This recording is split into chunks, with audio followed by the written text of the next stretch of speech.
Welcome to the Windows Computer and Technology channel. And yesterday we had a build for Windows 11 in the dev channel, and the build is 25145. So it is now, I've installed it, of course, and it installed well in the pretty fast install that is usual for this machine. I guess within probably, within the hour, everything was done from the download to the install process to the restart, and everything was rather quick.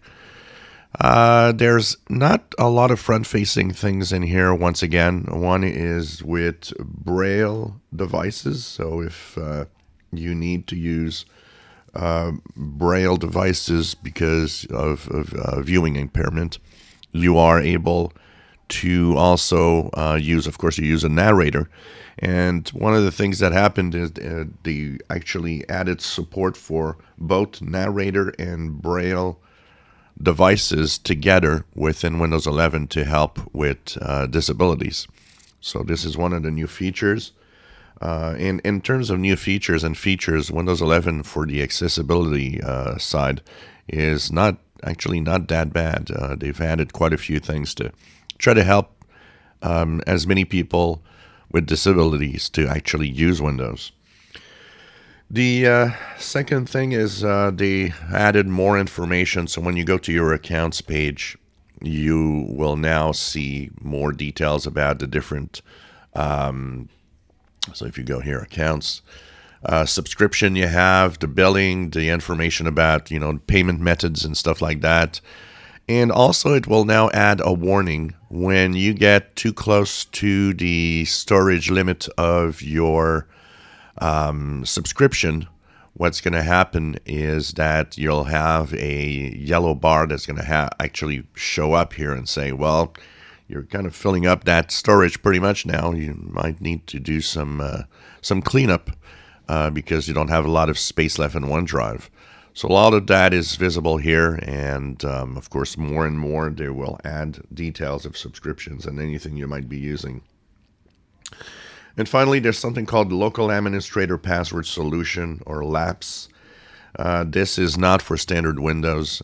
For most part, it's really something that IT departments will be using more for all sorts of, for example, Azure Active Directory connections and updates, and all sorts of policies for the different connections with servers and so on. So this is not really anything for the regular versions of Windows, basically.